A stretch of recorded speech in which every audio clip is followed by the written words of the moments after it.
And we are live. Welcome to the Redbird Redzone podcast. My name is Will. You can find me on Twitter at LiveOnThatSwing. Joining me today, I've got my two spectacular co-hosts. Why don't you two introduce yourselves? We're back, bitches. It's Jackie. You can find me on Twitter at JSanDiego with two O's. Yo, it's Mac, and we're back again, and most notably here to talk about Rodney Hudson, the linchpin of our offensive line coming back, and obviously, I don't know if you guys have been under a rock or anything, but Kyler Murray is going to be an Arizona Cardinal through 2028. So get some blowhorns going, Bobby, and it's a good time to be a Cardinal right now. Looking forward to the preseason starting up here in just a couple weeks, actually less than 3 weeks, and let's get the ball rolling. How you guys doing? It's been a while. I'm doing all right. I'm heading to a new college in a few weeks. Cardinals are looking all right. Kevin Durant might be a son. I mean, I'm not doing too bad, all things considered. Definitely. I think Arizona sports is up and trending, so lots to look forward to this fall. The big two are, anyway. Yeah. I don't know about the Diamondbacks. I don't know about the Oats, but Cardinals and Suns. Oh, and we can't forget the third biggest news. Josh Rosen is now a Cleveland Brown. On the same day, Kyler Murray became a lifetime, the highest paid Cardinal in franchise history. It's just kind of funny how the way it worked a little bit. Yep. It is still kind of weird to me that people are like, Josh Rosen could have been something. It's like I like Josh Rosen as a guy, but I think that we've seen what he can do at the NFL level, and I think we can all just agree that he was never going to pan out. Maybe not as a quarterback one, but there's a very lucrative career to be had as a backup. Oh yeah, I mean he could very well just be, the next, the next Colt McCoy or the next. He's still got some work to do. Josh McCown. Yeah, he's still got some work to do. It's kind of amazing. He's still he's on his fourth or fifth, sixth team now, something like that. Fifth team, I believe. Very, very funny to me that people will say that Kaepernick can't make it in the league because he's buns, and yet this guy's on his fifth team. Yeah, I mean that's but we're looking in the rear view mirror here though. But for Kyler, let's talk about the man of the hour. Right. Kyler Murray is making some mad stacks. He has made, I'm going to pull up the contract right here real quick. He has signed a 5-year, $230 million contract. $100 million that is guaranteed. And he gets the most money out of it if he sticks with the Arizona Cardinals and does not play baseball. Guys, what do you think of this contract? That is what the market is, and you got to lock down your franchise quarterback, and this is how you do it. And, a lot of people are mad about the numbers. A lot of people are just mad in general. And a lot of people can suck my goddamn dick because this would have only gotten more expensive as time goes by. I mean, getting it done now and before Lamar Jackson gets his done and before next off season where it's probably goes up 30-40 million. I mean, shit, get it done now and get it over with. Yeah, I don't understand how people are too upset when the guaranteed contract is more than $100 million less, and really it helps the Cardinals with their cap hits these next 2 years. It jumps up. His cap hits $51 million in 2024, but it's smart that Kime did that because the salary cap is projected to go over $300 million in 2024. So these next 2 years are kind of a big window right here. You want to kind of get some momentum and win some playoff games and hopefully become a championship caliber team, and keep the trajectory going. As we've seen from these first 3 years, we've increased our win totals each and every year, finally made the playoffs. Now it's kind of time to get over that hump a little bit. Definitely. People are just baffled that he's being paid like a franchise quarterback, but I mean, he is a franchise quarterback. This is the kind of money you pay a franchise quarterback.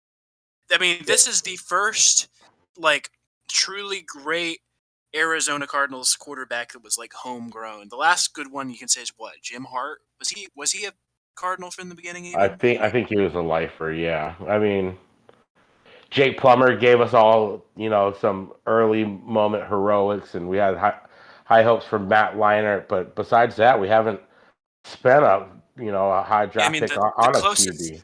the Yeah. closest thing we have to a true franchise quarterback is a guy who had a negative touchdown interception ratio. I mean, the fact that this is our guy and that this is our franchise quarterback, I am very happy about, and I'm very happy we made this deal. Yeah, and people will look at, remember Dak Prescott becoming what, the second highest paid quarterback, what, 2 years ago or whatever it is, or might have Yeah. been the last offseason. Look at it now. He's the seventh highest paid quarterback. Look where Kyler Murray is going to be in 2 years when that salary cap does bump up. He's probably going to be right there where Dak is, about the seventh, paid highest paid quarterback. And right now, you can argue maybe he's a fringe top 10 quarterback, but he's got one of the best skill sets that you'll see, from any quarterback. His arm strength, we all know the metrics and all the stats about how he's the best deep ball passer, most accurate deep ball passer in the league. That's no surprise. He's one of the best. He's top 10 in the metrics in under pressure, getting rushed, and he's top 10 when not being rushed. And his wide receivers had one of the lowest yards per separation uh, last season, and he graded out as one of among the league leaders in tight window fit and tight window passes and for completion. So there's a lot that you can be upset about being an Arizona sports fan in general. This shouldn't be one of them. Yeah, Most no, definitely. I mean, he is the future of this team. He is the linchpin to our success. You have to pay him whatever you can. I mean, there's no guarantee you find a guy like this on the open market, especially when we're not actively trying to tank next year. I Oh mean, hell no, no, we're this is retooling. We brought back yeah. a lot of key pieces. Our offense, I expect our offense to be top five in the league, especially once D Hop gets If back. We if didn't this lose many big pieces at all. if this I mean, if this offense lives up to its full potential, this is going to be a spectacular team. And I like it was so dumb that there was even a question like that we were ever going to pay him or extend him. Like in Yeah, hindsight, I know people were a little bit worried about it, but I think it obviously like these things take time, and you got to figure out like the numbers, like what the cap hit's going to be like, because I think they're thinking long term and how can we build this team to be a contender. And you start with trying to figure out how you can save money for other key pieces while paying your guy. exactly. And this had to be one of the first dominoes to go in effect. We have had a slow off season in terms of bringing outside players in, but now with Mm-hmm. this contract, we know what we have. Okay, I've seen Bob McMahon said we have 10 million as of today, but I've seen reports that we were at 14 million after the contract extension to Kyler. So there is room to add more pieces, and I do hope and I do believe that Steve Keim will make the necessary moves to at least add depth coming in, because there are still a lot of guys out there. You look at the free agent list. This isn't just a Cardinals thing, where it's kind of been a slow offseason. It's kind of been a slow offseason for a lot of teams. Just look at the 49ers and even in our division.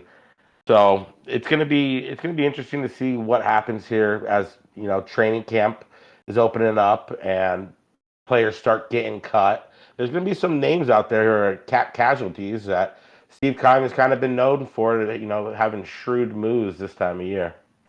the infamous Kime time. I'm really hoping we fill out our cornerback room some more because I think that's really the main thing we need right now. I mean, I'm trying to look up some names that are out there right now. Let's see. Yeah, I think the biggest name I think most fans probably gravitate would be Joe Hayden over with the Steelers. Is He's a Chris Harris still out there? Yeah, he's mostly a slot corner, Fair. but he's still solid. I mean, you look at this quarterback room. I don't think, other than Byron Murphy at one, I don't think there are anything, written in stone there. If you can get a solid veteran, proven outside cornerback number two, I would feel more comfortable almost with Marco as that slot cornerback. To be like perfectly honest, I still believe in Marco, but you are relying on a lot for him to be that solid number 2 on a championship worthy team. And if he does it, I mean, the sky's the limit for this secondary if they can stay healthy. For sure. Yeah, I'm looking at the free agents list here for Sports Track of available cornerbacks. You want me to just read off some names? Yeah, I'll let you know. I got some names here too, and I'll let you know if I'm interested in that. Joe Hayden's the first big name I see. Chris Harris, Kevin King, Xavier Rhodes, AJ Bouye, Vernon Hargreaves, Josh Norman. Oh God. Alfred's still out there. Desmond Trufant. Yeah, those are the big names I see. Yeah, so I'll touch on not a sexy remaining group, but it's workable. So Xavier Rhodes is, I believe, an underrated name. He's 32 years old. Last season gave up 60.7% completion percentage against. Year before, 51.9. So he's definitely a guy who's been in the league. He's been in big games, and that could be somebody who could come in right now and push Marco, help Marco. He's an upgrade, I believe, over if you bring Robert Alford in. And then a big thing, the biggest difference between him and Alfred is Xavier Rhodes has not played less than 13 games in any season in his career. And that has to kind of be a sticking point, I believe, going forward. Because then you bring up someone like Kevin King, who from the Packers. He's a guy that got tore up by Tom Brady in that championship game 2 years ago. But he's played over 11 games once in his 5 seasons. So that's not somebody I want to tie my, hitch to. He's not bad. He's got 7 INTs in 51 games, but 5 of them came in 2019. So that's kind of a polar opposites right there. You want Xavier Rhodes, someone who's kind of proven a little bit more older. You've kind of seen his top end play. It's probably behind him now, but he'll be on the field for you more times than not. And I think that has to be a big variable going forward in any of these signings that we're bringing in, because we're already fairly thin there with that depth. You don't want to bring in an injury-prone guy to fill in depth necessarily. Right, and I was Xavier just Rhodes, name for the most part. Xavier Rhodes and CJ Bouye, those 2 names that immediately jump out at me because I know I think 2017 bigger name, yeah. They were regarded as some of the top corners in the NFL. Like CJ Bouye was a part of that stellar Jacksonville team. That AJ Bouye was pretty good on that team. Yeah, it is really it is really funky that just how many of these guys were names that I just recognized. Remember, but then you look at their age and they're all in their fucking 30s now. You're like, God damn, where's the time going? It's like looking at the running back room on the biggest thing with AJ Bouye from what I can really tell. I wasn't really haven't been watching him last couple of years, but last 3 years he's been on 3 different teams, so it makes you kind of wonder, what's kind of going on there. He's had 2 interceptions over the last 4 years, 9 pass breakups last 2 seasons. So I think like Xavier Rhodes, his best ball's probably behind him. But now they're depth picks and they're depth picks. Yeah. Exactly, right? And I mean, so you're not going to find much better than this, just on the market. So I mean, you gotta take what you can get at this point. And another guy that you did not name would be Trey Waynes, and he's only played 5. I thought the name looked familiar. I just wasn't sure. So he was solid. He was really good, I believe, in 2019, and then he got signed by the Bengals on a 3-year, $43 million deal, and he got cut this offseason, entering his 3rd season with the Bengals because he's only played 5 games in 2 years with them. Kind of reminds me like a Jordan Phillips type. But that's somebody who, if you can bring in for cheap, a vet minimum type deal, he's 30 years old. Like a prove it deal. Yeah. I mean, he tore his pec in training camp in 2020, missed all of that season. But I mean, also, that Bengals practice facility is just fucking cursed. You can't really. I mean, their outdoor practice facility. Yeah, I don't know what it is about it. Is that something or what? Yeah, I mean, I don't know. An indoor practice facility. I don't know what it is to build them an indoor practice facility. Yeah, I mean, the owner of the Bengals is so fucking cheap that there's barely any shit in the stadium. They don't have a practice facility that's probably artificial practice facility too, huh? I think it's actually the college practice facility or some shit. Jesus. I think it might be. I don't know what it is. So there's worse ownership in the league than the Cardinals, guys. Oh yeah, there's worse ownership in the city of Phoenix than the Cardinals. I mean, they've submitted a proposal for one, but they do not have one, an indoor one at the moment. But yeah, so I would say my favorite would be Joe Hayden or Xavier Rhodes. To be honest, I think those guys you can rely on. Even Joe Hayden, he's lost a step. He's not that turnover machine kind of like he was. But last year, he's 33 years old. But last year he held opponents to 60% completion percentage against. The season before that, 50%. So he's a solid cornerback that you probably not going to get for anywhere near the minimum, even at his age. But that is definitely, those are some names to keep an eye on. Trey Waynes, Joe Hayden, Chris Harris, Kevin King, Xavier Rhodes. I also have Jimmy Smith here. He was 34 years old, but he's not. He's a guy, like Jackie said, depth. And at this point, in the off season, you want veteran depth. So, and Robert Alford, of course. If that guy could have stayed healthy last year, who knows what could have happened with that defense, because it all kind of fell apart once he went down. For sure. Especially Byron. I felt like Byron, when he had Robert, kind of next to him, he was able to play loose and free. But then when Byron leaves and he's got the rookie playing across from him, he didn't have that extra juice or step or whatever the case is. I don't know if he was worried about too many assignments or what, but getting a vet next to Byron, I think, would go a long way to solidifying this secondary for sure. Yeah, team, if it reaches its potential, is going to be a really, really good team, but it's just a giant question mark right now as to whether or not it will be. Yeah, and I think Joe forgive me, Joe. Your YouTube channel. I watch your lives on Mondays.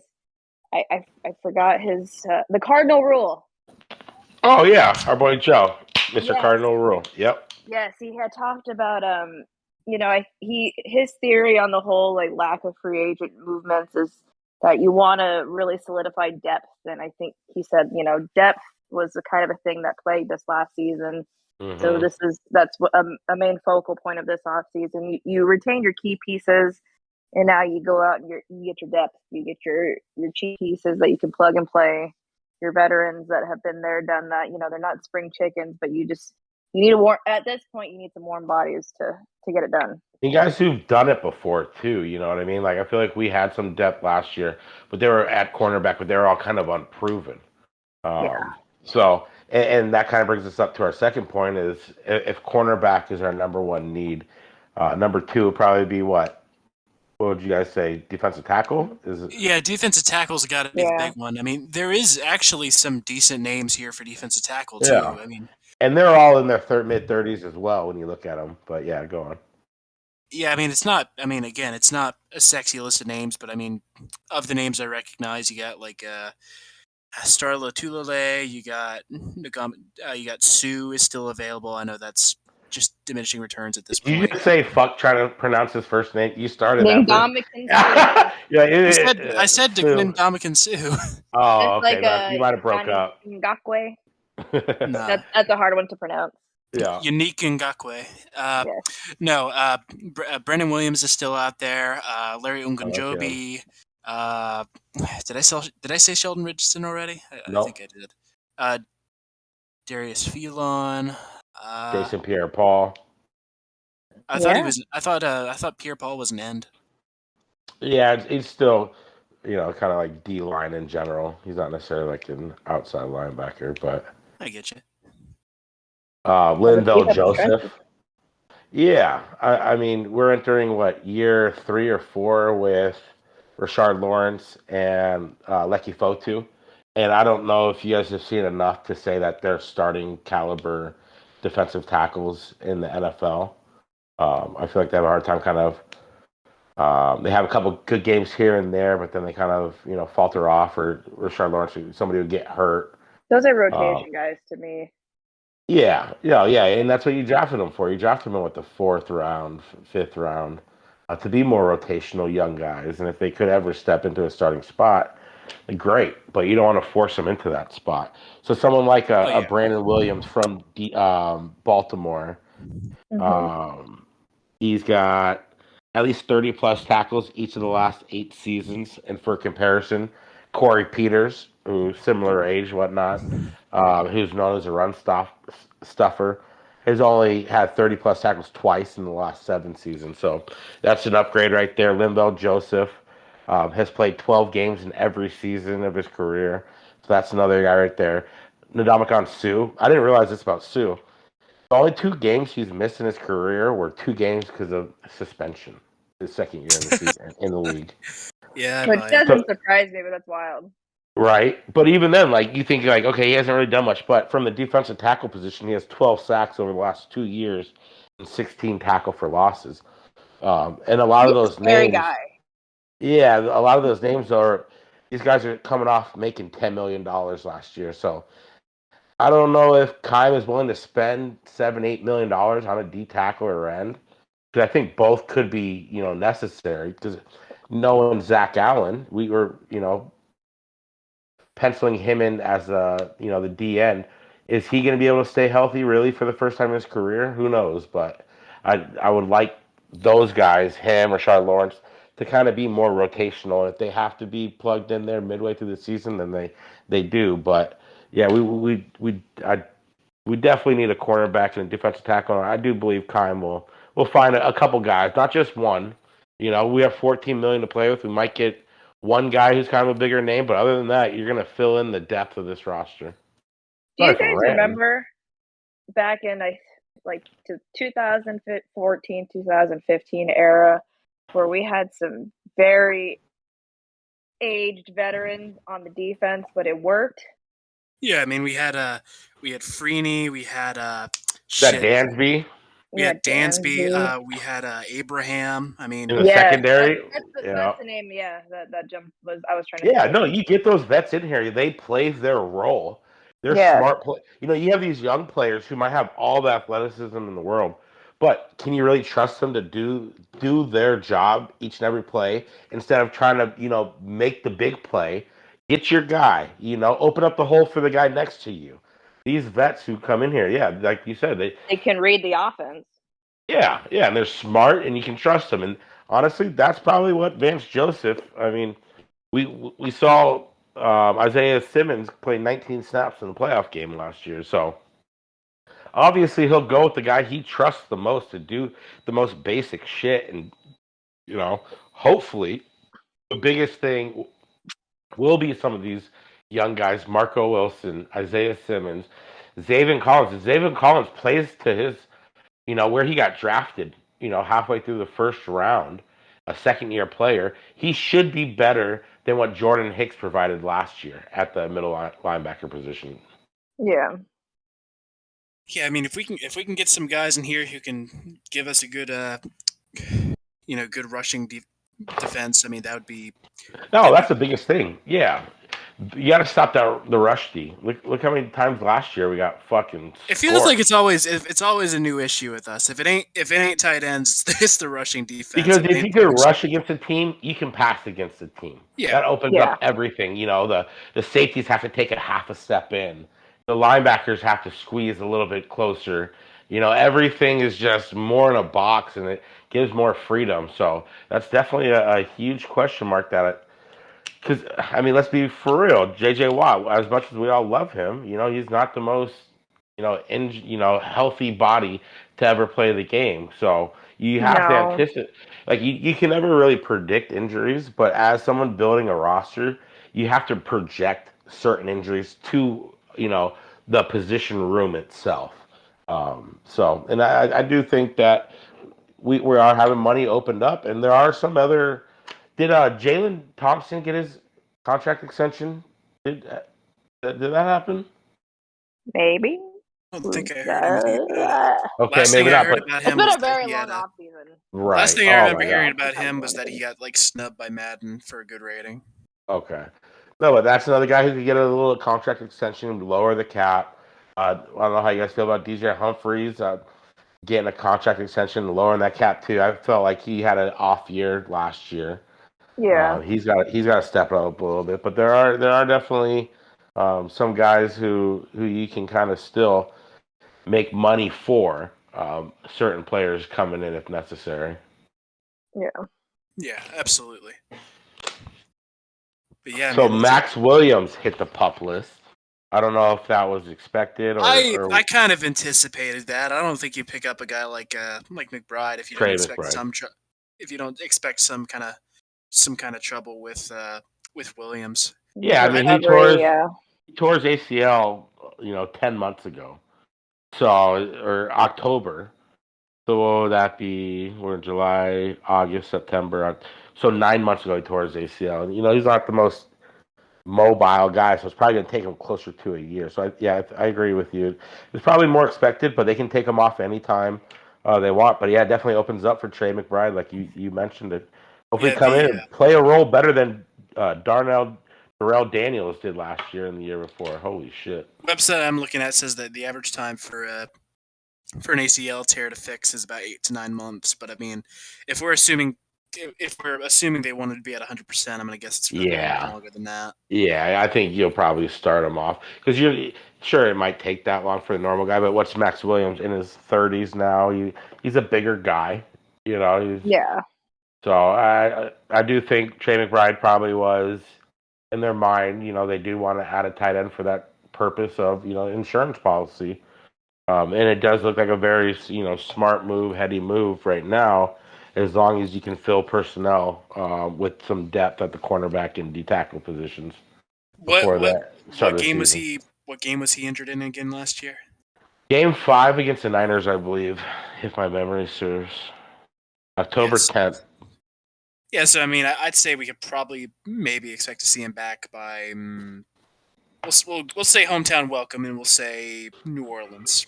I say that so it'd be exactly 11 months because our first game's September 11th, so that's a month before. Yeah. 10th of October. So 11 months, and I think that he'll probably be ramping up activities. Yeah, I don't doubt it. Yeah, for sure. And if we got all this depth, then what's the rush? Oh, exactly what I was thinking too. Like, okay, D Hop's already out. You know what I mean? Like, this isn't about starting the season off, trying to go undefeated or anything like that. No, you weather the fucking storm these first 6 weeks. These first 4 weeks, there's no way we go undefeated. I love this team. You never know, Will. The Chiefs. Okay, so Mahomes has not lost a opening game in his whole. He don't got Tyreek Hill though. He has not thrown an interception in an opening game his whole career. Or he doesn't have Darrell Williams. Why did I say Darrell? What is it? It's not Darrell. The week after that, we faced the Raiders, who just got Devontae Adams. Week after that, we play the Rams, who are goddamn kryptonite. Is their quarterback. Yeah, you get the Carr, you'll be okay. Derek Carr is everybody's 22nd favorite quarterback. I think if you can get through these first 6 weeks, 500, I'd be perfectly happy. Not how you start. If we can split 3-3, I would. Oh. I think that's more than doable. Oh. I think that's I feel like that's underachieving. I think we could beat the Raiders. I think if we start 3-3, we drop the first 3 games and then we win the next 3. What are the first 3? The Chiefs. I think the Chiefs are beatable. Chiefs, Raiders, Rams. Chiefs, Raiders, Rams. We're winning at least the Raiders game. We're not going 0-3. I'll say that. I don't know, man. I know you don't know, but I know, man. Me. I think I predicted us to lose to the Chiefs, but with no Tyreek Hill, I think it'll be a good. I think it's gonna be a good game. I think it's gonna be a good game too. And I feel like that. They had lost the AFC Championship game, right? Yeah. So they might be coming off of a little hangover. They might be a little shaky at first. Oh, and they're gonna have new pieces at wide receiver too. That they're gonna have to. It's not gonna just be magic from week 1. It's a shame we have to play them this year because they're probably my favorite team outside. I didn't know you were so scared of Juju Schuster-Smith. Will.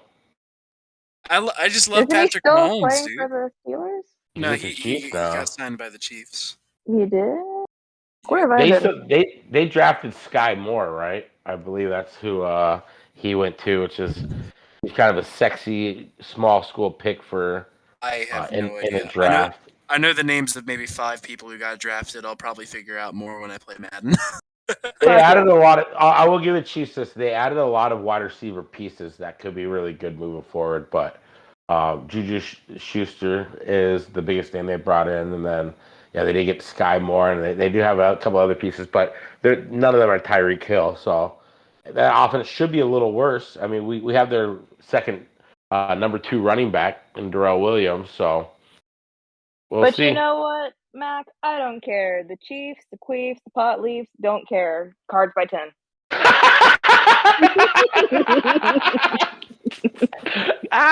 Will's quiet. Will's mad. Will, come on, Will. Sorry, Will. Chiefs by a Billy. Oh my God. Get out of here. Chiefs, Queefs, the Pot Leafs. We don't give a fuck. But yeah, man, I'm praying we can get out starting hot, because I mean this team it can go. It's either going to just light the world on fire or flame out spectacularly. I don't think there's an in between here. Jackie, I know you weren't sober right there. What are you drinking on? I'm gonna have to go buy myself a 6-pack of whatever you drink on, because that was good. I'm fucking crying. It's a hazy, Swayze, Imperial, Superior, Voodoo, Juice, IPA. I was just in New Orleans, so I know all about that voodoo. Yeah, no, it's a 9.5%er. Puts hairs in our balls. So I think you need some Budweiser or some hazy IPA voodoo shit, Will. Then, if that's the case. So what do we know? What do we know about this Victor Bolden guy? That he's a scary returner, per all the highlights I've seen. Yeah, I mean, I actually have a whole fucking half a section written down to him right here. Okay, Blake Allen Murphy. What? I said, okay, Blake Allen Murphy. Mr. tweets to himself. 5 fucking replies. If you know, you know. He's an Oregon State cat. He led all of the USFL in all-purpose yards last year. I think he was like 4th in receiving yards, like top 10 in punt return yards, kick return yards. So I do think that's a guy that's going to come in and at least push for a job in special teams and kick return, punt return, and maybe depth at the slot position at wide receiver. Nothing's guaranteed, but I mean, that's a guy who, when I was looking him up, people are hyping him. People are happy for him to get the chance. He's shown, plenty of upside in the USFL. Obviously, that's not the NFL. I believe he started his NFL career with the 49ers. He has 1 NFL catch, 24 NFL kick return attempts for 21.3 yards per carry, which is not bad. That's a guy who, like Jackie said, could be a scary special teams guy. Yeah, I really wish I had paid more attention to the USFL, because, I mean, there was all these headlines like, yeah, they just signed the MVP of the USFL, and it's like, great, I guess. I don't know. I think he was the MVP of the USFL championship game. Ah, gotcha. Because that makes more sense. He had the game-winning touchdown against Philadelphia. If I can remember, it was a Philadelphia. I want to say Bells, but that's not right. I don't know. That league's gonna fold in like 3 years anyway. It's best not to figure it out. Any relation to Anquan Bolden? No, spelled differently. If I remember, Anquan's kid's tearing it up in basketball right now. I think I did see something about that. Yeah, the kid that headbutted him after he fucking had jaw surgery. Oh shit! I didn't know that. Remember that kid? God. Oh my god! Anquan Bolden's kid's 18 years old. Remember that? Remember after he got crushed against the fucking Jets?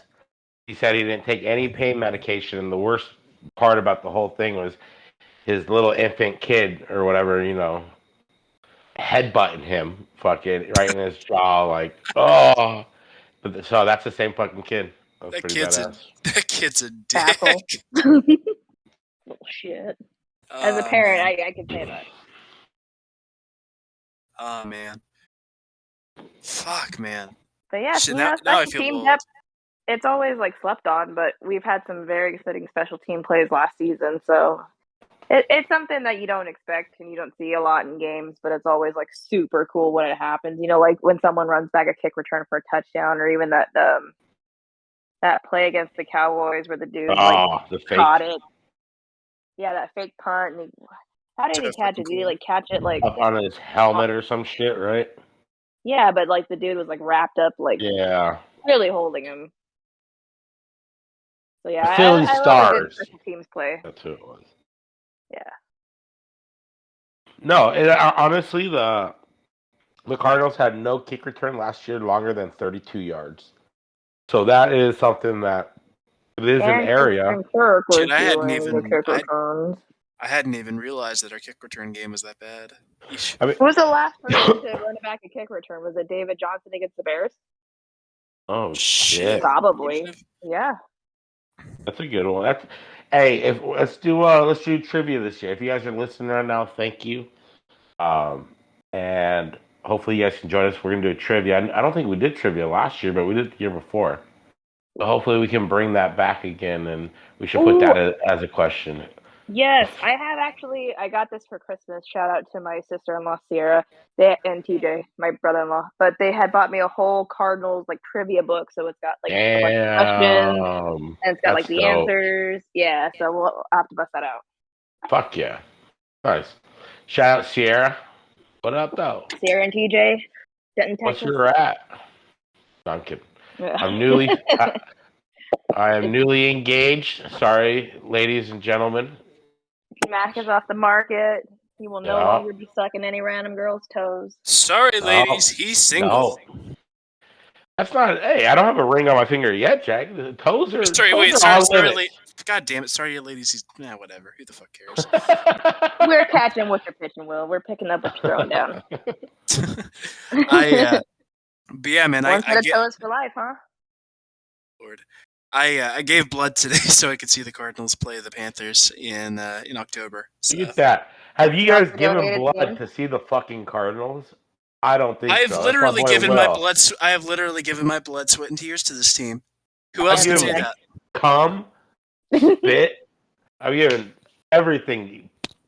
Mucus, pus, whatever the fuck it is. Any kind of body fluids. I've given it, received it. We all have. Let's be real. We're Cardinals fans. Yep. After a game, it's just a drunk little haze, whatever. For you, maybe I gotta deal with this shit sober. I don't know what happened to your mic right there, but you sounded like. I said for you, maybe I've got to raw dog this shit. I gotta stay sober. That's all, folks. Have a great night. Jeez. Speaking of substances. On the Kyler extension, I don't know if you wanted to read it or not. It's kind of long or whatever, but I can give it a gander.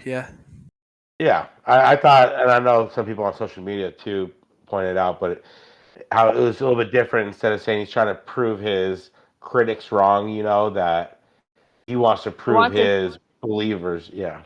Right. Yeah. So yeah, that it came off like thoughtful and mature and definitely very motivated, seemingly, and almost out of character. You never see K1 open up like that, so it's cool to see that side of him. If you don't have it up, Will, I do. If you want to read it, I can read it. All right, go ahead, because it's the one with his hand on his heart, right? After two beers, I don't know how to read either. All right. Exciting times. I can't help but feel overwhelmed with gratefulness and humility. The reality is that I am 5'10" with a non-traditional play style. I'm the first black and Asian quarterback in the NFL. I look and play like nobody else before me, and with that becomes some hate and negativity. I refuse to internalize or acknowledge that negativity. How immature would I be to lean into the toxicity when I'm overwhelmed with an abundance of love and support from the best fans in the world? That's us, baby! Let's go! Yeah, fuck you, Chuck Harris. I'm in the business of proving the people that believe in me right and inspiring the next generation of youth culture. Thank you, Mom, Dad, and my family. Truly, my heart and my soul. Thank you, Michael, Steve, Cliff Kingsbury, and the entire Cardinals organization and fans for believing in me since day one. There is nowhere else I'd rather be. I'm just a kid from Texas living out my dream. Thank you, God. I love my fucking quarterback. That's my fucking boy right there. Hell yeah. Hell yeah. George Kittle commented on his Instagram post with a little clapping emoji. Oh, nice. Good. Kittle to the Cardinals? Let's talk about it. And then DeAndre Hopkins says, championship guy. The Arizona Cardinals official Twitter or Instagram account said, that's our guy. Yeah, so much love from his peers. Of course, there's always going to be some fucking dumbass people that. Yeah, you know what? And it kind of sucks that he has to kind of feel the need to even bring up the haters.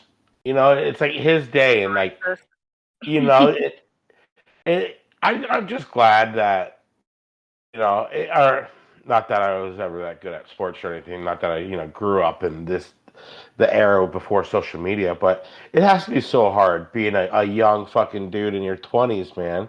You have the world, you're fucking, you're motivated to be better, but you're still in your early 20s. To have the social media, and you have these dudes just message you fucking left and right, you're dog shit, this and that, and sure, it's easy, just block it out, you're making millions.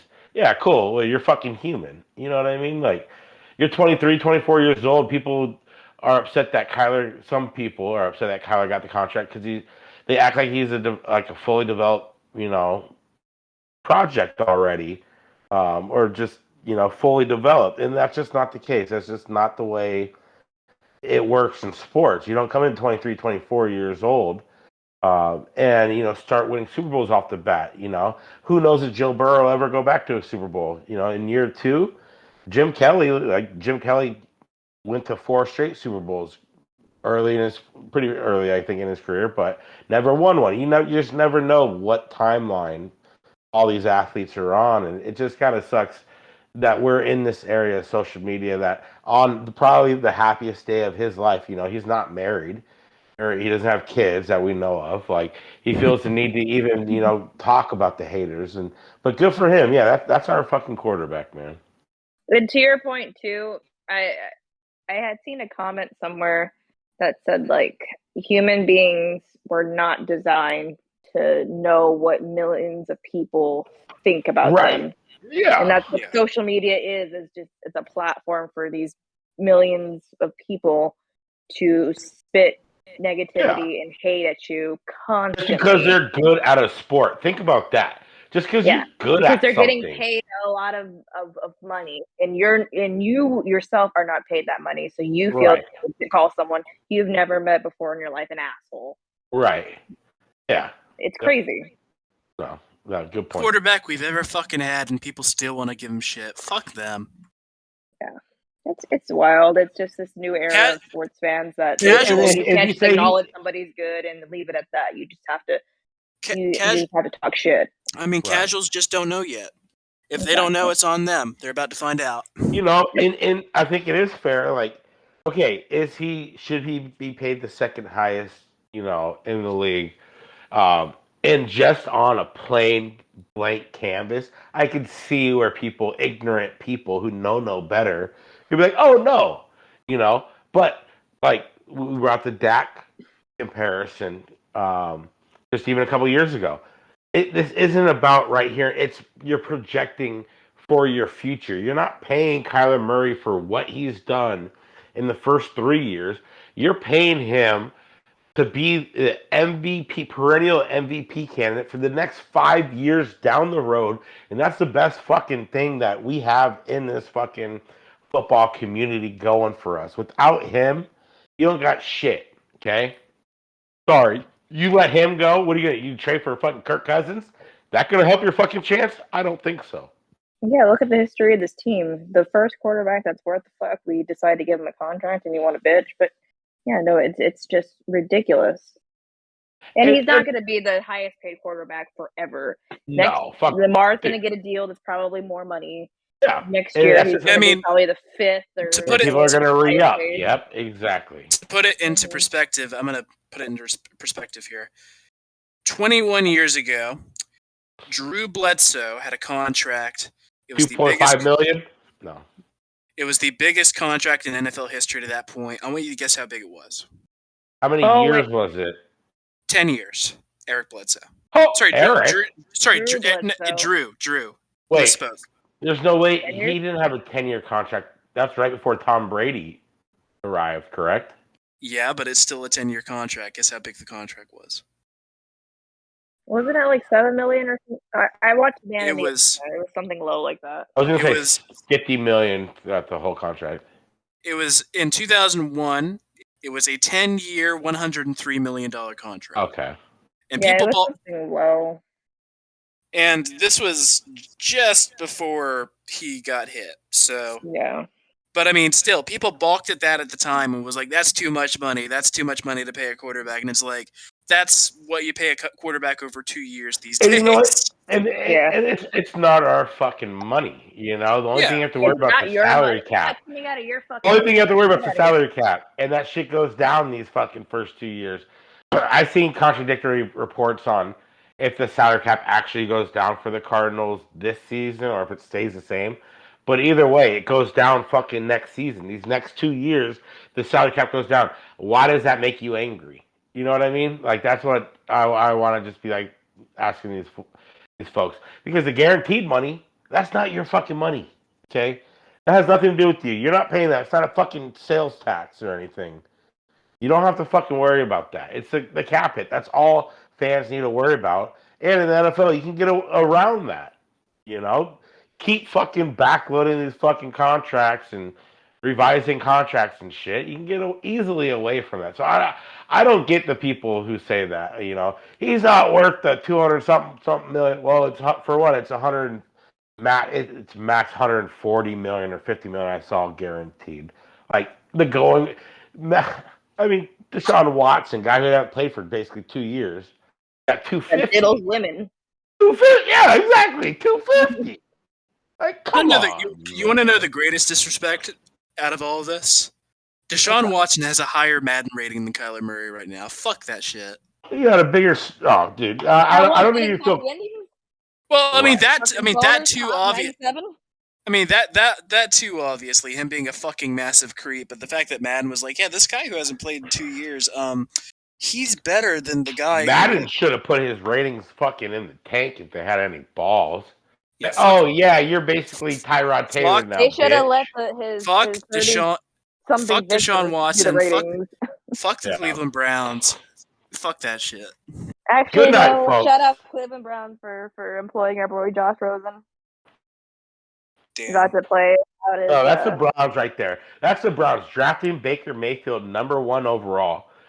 And you know what? He was a little bit better than I expected, to be honest. I thought it was a fucking shitball pick from the beginning. But then they go from, the debacle of signing some fucking, I don't even know how to fucking, Deshaun Watson, I don't want to say rape or whatever the fuck the term is called, I don't know. But to draft Baker Mayfield, bring in Deshaun Watson, let him go, and then bring in Josh Rosen, it's just like full circle Browns. Like, that is just like the epitome of the Browns within a fucking 4 years span. Seriously, like literally a 3 year span, right? Kyler's in year 4. Yeah. The epitome of being a fucking. Well, I'd be disgusted to be a Browns fan. I'm sorry. What a poverty franchise. For real. Yeah. And we can say that we're Cardinals fans. We know poverty. Oh yeah. Yeah. They made their bed. They get to bang whatever ugly bitch crawls into it. I mean, it's Cleveland. They kind of have to. Yeah. Should we touch on the Hop suspension with the NFL Network, Gary? Do you have that pulled up at all by chance? Yeah, I can pull it up right now. I can read the statement, yeah. Yeah, if you could, and then we can kind of just talk about. All right, so NFLPA put the statement out. This is kind of old news at this point, but on May 2nd, 2022, the NFL Network reported that DeAndre's suspension came after producing a positive test for a, quote, prohibited substance plus a diuretic or masking agent / attempt to substitute, dilute, or adulterate a specimen / attempt to manipulate a test result. Jackie, your vibrator's on. Please turn it off. We're recording. Sorry. This reporting was incorrect, as Hopkins has never tested positive for any diuretic or masking agent, and there was absolutely no evidence of any attempt to substitute, dilute, adulterate any specimen or any attempt to manipulate a test. Pursuant to the 2022 policy, his discipline has been consistent with producing a positive test result for a prohibited substance. So you do say it's old news, but it took them 2.5 months to follow up on it because it says May 2nd they reported that, right? Yeah. This came out this week, I believe. July 19th they fucking retracted their error. It took them 2.5 months, right? Came after producing positive test for prohibited substance, that right? Yeah. See, how does it take you 2.5 months? I don't get that. If it was Tom Brady, they have a statement out the next day. I don't know. And I see, and I honestly never even heard that NFL Network say that. I had no idea they said that. I thought the whole time because it never said masking agent on any of the major reports, throughout Twitter. And I just figured because the 6-gamer, I believe, is for an anabolic test, which is like a true steroid. But to have like 0.001, I mean, it's all kind of shady now. Like this comes out after D Hop dropped his. The facts will be, the facts are, yeah. And that's the last podcast that we had, I believe. We kind of brought that up and talked about it, But for this to now come up, like, yeah, like, this is some bullshit. Yeah, I mean. And then for 6 games, like, are you fucking for real? For point whatever, and then not masking it, you're giving him 6 games when Patrick Peterson tried to mask it and got 6 games. Like, how is that fair? Right. I mean, it's the typical NFL bullshit where they give inconsistent punishments, and we just kind of have to roll with it. I don't get Whatever. it.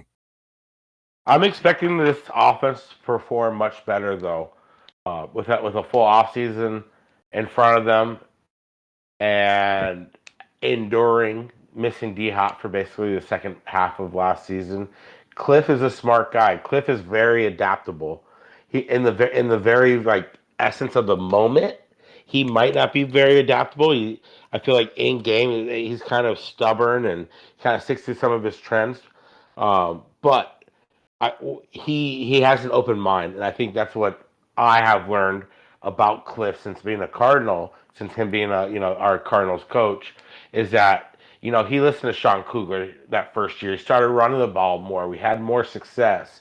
He's not that full raid offense passing that we all heard of. Like, and I'm sure he loves to do that, but he knows that you need to be more dynamic in that and be able to run the ball. And I feel like he does adapt very well when giving some time and not in the pressure of the moment. So I do expect this offense to come looking a lot fucking better than what we saw at the end of last year and more like the team that we saw the first half, even without DeAndre Hopkins. You're actually bringing in a guy who's been a former number 1 wide receiver in Marquise Brown. And if you can get Trey McBride, that's an instant upgrade over Darrell Daniels. You're just shrinking the fat on the outside of the offense, the starting offense. And, and a lot of people aren't talking about Antoine Wesley. I think Antoine Wesley, he's got another opportunity right here in camp to maybe even beat out AJ Green. AJ Green's not given anything coming in. He's a depth guy. Yeah, he's a depth guy that you can rely on making the right routes for the most part. The big question here is, of course, can we anticipate an Andy Isabella breakout year? And I think the answer is yes. Oh my god. I was on that train. Some shit. I was on that train. I don't know. Think about it. 2018, Kyler's rookie year, when we had like nobody at the wide receiver position, we still managed to win 5 games. We still had some dynamic plays. Like we could stay afloat. And now we've got the last few years of sorry to interrupt. Go ahead. The last few years of Larry's career, where it was like, yeah, this is the best guy on our team. It's like, I love Larry, but he should have never been the best guy on our team in the last like 2 or 3 years of his contract. Our receiver room at that point was just awful. But now we have this crazy like tight end depth, that we can get creative with. And I think, like Max said, like Cliff is very adaptable, and you can kind of play around with some new reads, and sky's the limit. And then I'd like to give Cliff the benefit of the doubt. Like he's still learning and still developing as a head coach. Like, of course, nobody's going to be perfect their first couple of years unless you're Sean McKay, but that's like the exception of the rule. But like I feel like Cliff has a high ceiling too, that he can potentially develop into a good coach. He's just getting started. Like, he's just getting his feet wet. Like, trial and error. We're still figuring out as we go. If somewhere down the line in the next couple of years he gets shit canned, I still think he can find a job and then try again. Because you look at Andy Reid, like, he's been in the league for how long, and he just barely won a Super Bowl. Right, and that's what his whole thing too was, that he couldn't get over the hump. He was very predictable as well. It took him to kind of step away from Philadelphia to go to Kansas City to kind of become the guy he's been. And everyone thought they'd be a dynasty, and it's just not the case. NFL is fucking hard. That's what it is. Like, Kyler and the Cardinals got outclassed in the playoff game. It is what it is. But sometimes you have to go through that. Michael Jordan had to go through those fucking Pistons teams, and he had to watch them celebrating in front of them, you know what I mean? To become the best player, in the world and of his generation. You need that heartbreak. You need to feel that pain. You need to sit there as a young, early 20-year-old who the franchise is on your back, and you have to endure it, and you're going to grow. You can go one of two ways. You can grow from it, or you can fucking be a head case.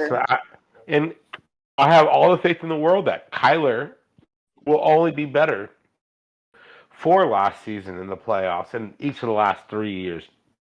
He just has to find a way to put it together for one full season. And when he does, it's game over. And it starts with keeping him healthy, because we've seen each of the last 2 years, once he comes back from being banged up, he's kind of a different quarterback, and that's not what we want.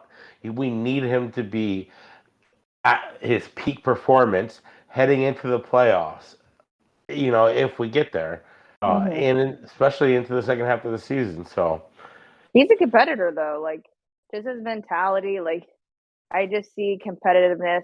He's had a history of just being a winning guy. Like, and not only just in football, but everything he does. Like, with gaming, he's very competitive. With baseball, he was very competitive. So I think he's got the right, like, mindset. I think he's got that edge to take it to the next level. In order to be a successful athlete, you need to be a sociopath. And I think that Kyler Murray's got that competitive energy that just makes him that. Okay, can I just read this right here for all the motherfuckers? And you're probably not listening if you don't think he's a top 10 quarterback, because you. Yeah, you're probably jacking off somewhere. Yeah, you're a fucking pussy fingering your butthole. But anyways, so from Next Gen Stats, Kyler Murray was the only qualified quarterback in the NFL last season to finish with a net positive passing estimated passes per attempt when targeting receivers in tight windows, i.e. less than 1 yard of separation. Kyler Murray had a plus 15.3 pass EPA, okay? Estimated pass per attempt in a tight window.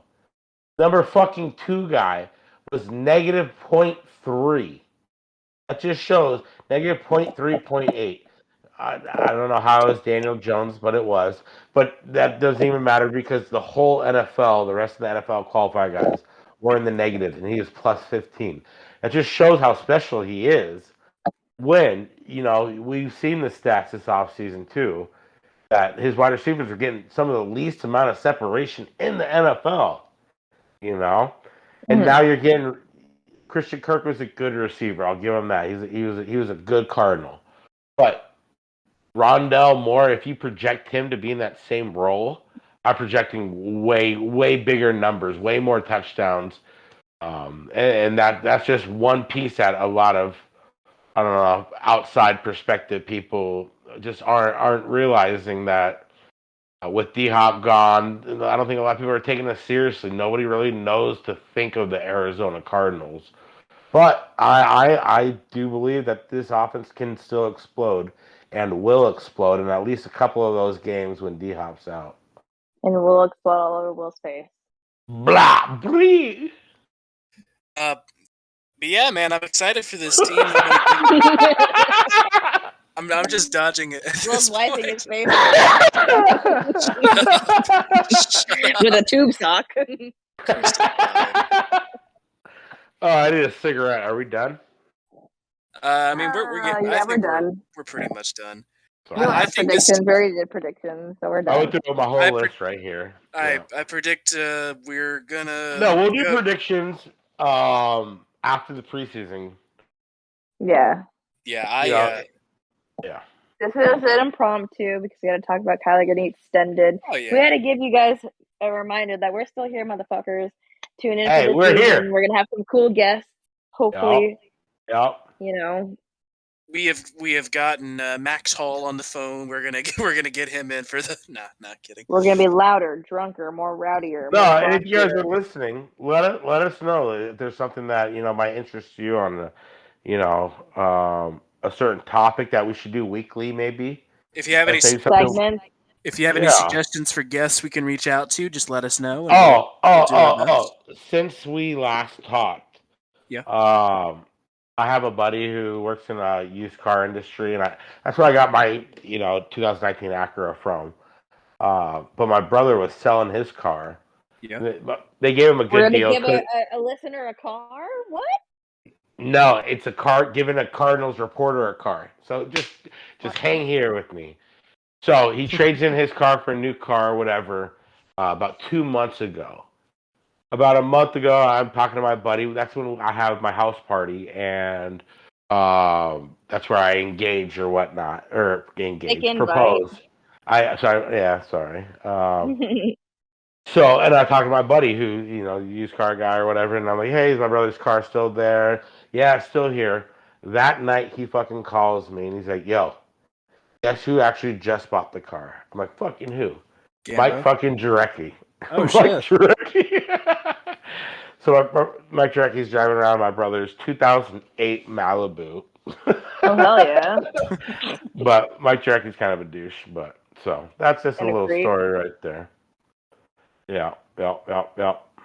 Pretty neat. So we're gonna get him on the line, and he's gonna be whispering sweet nothings in Max's ear. My buddy was like, my go-to way to what I'm gonna say is, I can do the car for this cheap, but you gotta do my boy's Cardinals podcast, and he told me that, and I was like, no, fuck no, we don't want Mike on. He's a douchebag. Yeah, he's gonna hit on Will. He's gonna ask me for feet pics, and then he's gonna try to tickle your butthole. Hey, but next Saturday, the 30th, I will be at the Cardinals training camp. So if anyone's listening here, you want to go, shoot me a DM. We'll try to get a few people together. I'm going with Tyler, who runs the Coyotes podcast. Shout out Tyler, legend of Tyler. Yeah. Yep. He invited me, so I'm rolling there. I think with my brother or Chase, one of the two. But Splatmaster? Yeah. Huh? Splatmaster Chase? Yeah. Yep. Splatmaster Chase. What up, though? You should see if you can ask some players some questions. Be our voice in the field. At least get your boobies signed by somebody. I should get I need to get a fake a laminate fucking press pass or something. Coming in. I'm the one who does I do the field work. I got spray paint. I'm just walk in with I mean, get one of those high visibility vests and nobody will question you. Pretty much. Walk in with a ladder or some shit. No one expect anyone walking in with a ladder. So next Saturday though, that's the 30th of July. You guys are gonna go. It's probably gonna be packed. So if I was going during the week, I feel like I could maybe try to ask some questions to some players.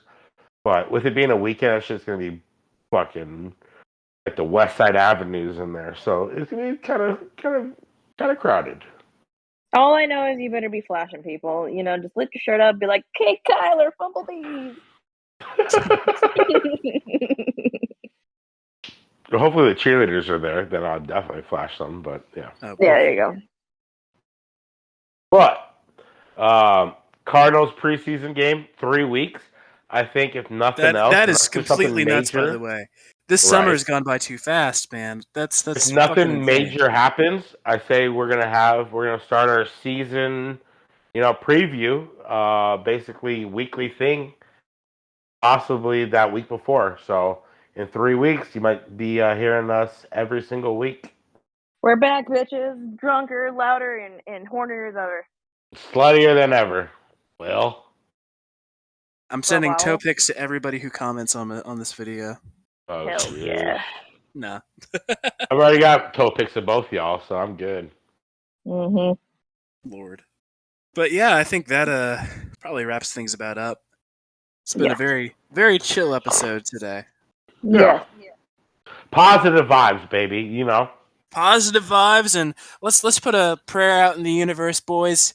Let's pray that the Cardinals have I have a big old schlong. We go by they. Okay, me and Jackie go by we are they. Okay, them. we are.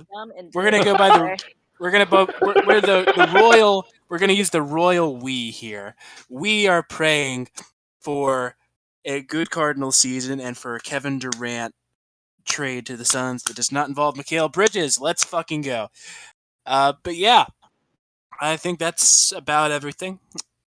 Yes. It's been another spectacular episode, the 51st episode, in fact, of the Redbird Redzone podcast. My name is Will. You can find me on Twitter at LiveOnThatSwing. And it's your girl Jackie. You can find me on Twitter at JSanDiego. That is 2 O's. Yo, it's Mac. Thank you for tuning in the dog days of summer. You can find me on Twitter at AZSportsFiend. That's FIEN. And don't forget, it's Cheese, Queese, Pot, Lease. Cars by 10. Good night, baby. Good night. This has been a Max Hall production. Peace the fuck out.